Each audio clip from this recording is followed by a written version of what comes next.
actually worship as gods.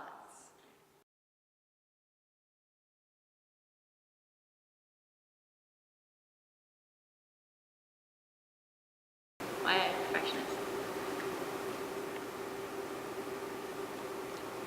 Probably because things are never perfect enough for the way I like them. I always have a worse image of what they look like in my mind than how they probably actually really look. Why pick an unattainable goal? I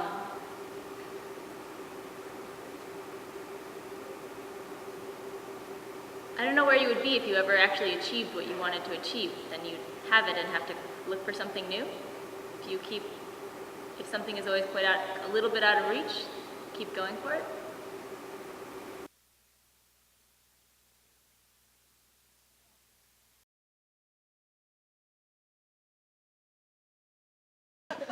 I like where this is going.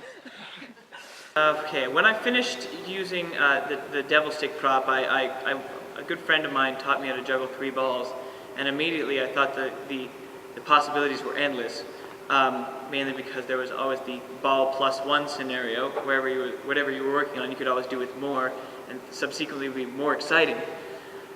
That quickly faded away because I got to a point where I realized that when I was performing for people, which was my ultimate goal, was to do shows for people, they didn't really care about how many objects I was juggling or how fast my arms were moving. Really, it was completely irrelevant. I rolled my left ankle 4 times. I had a compound dislocation of the right ankle, stress fracture of the spine, Facet syndrome in the back. I tore my labrum in my right shoulder. I have tendonitis in both ankles and wrists. I have a tight IT band in my right knee. I've had ankle surgery on my left and right ankle, and I've had shoulder surgery on my right shoulder.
I realize that while you're watching a live show like this one right here, you have some certain amount of smart-assness that's building up inside of you, and sooner or later that's going to come flowing out. And that's okay. I don't mind if you heckle, actually. I'm prepared for it. I've been around a long time. I saw Star Wars in the theaters. Be prepared to be shut down. If you decide you're going to open your mouth in the middle of a live show, I'm not new at this, and you might not be the first townie that I've run across. And I'm going to shut you down. I was a fat, ugly kid for a few years. I make postal workers look like Sunday school teachers. So if you're going to open your mouth, I'm here. I don't come to where you work, pick on you while you're cleaning the fry machine. So if I were you and you're unprepared, I'd save your breath for your blow-up date. My name is World Famous Whip Boy. And when you become offended and you decide to write whatever sort of mediocre meandering venue we're in, your complaint letter chuck-filled with its poor spelling and misgrammarifications, Whip Boy is all caps, trademark preferred.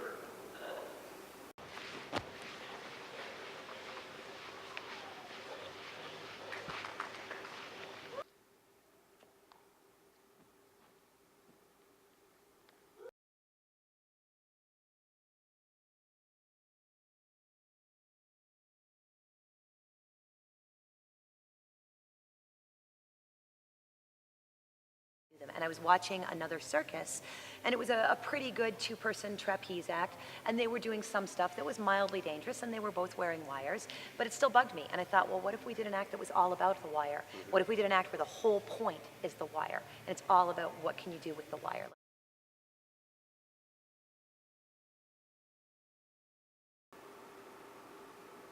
Escaping from the jacket is not the hard part. The hard part is making it look hard.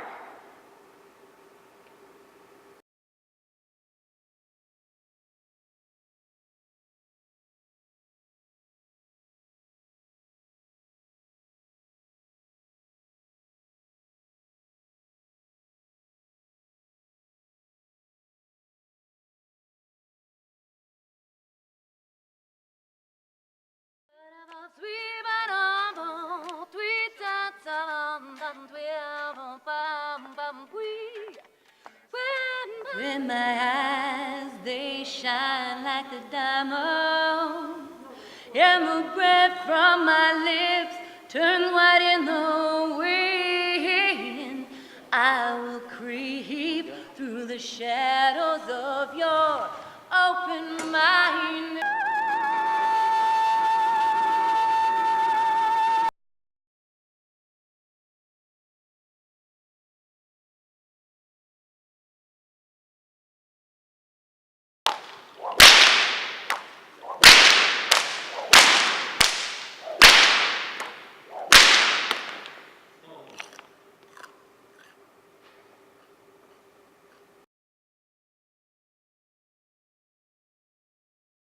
I do see some kids in the audience here tonight, so I would like to say, kids, the fire that you see up here is real.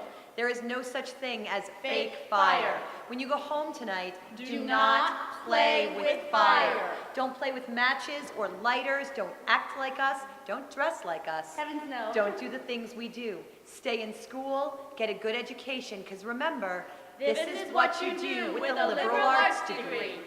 7 years of higher education, $43,000 in student loans, and I'm poisoning my liver with carcinogenic fuel for your entertainment pleasure.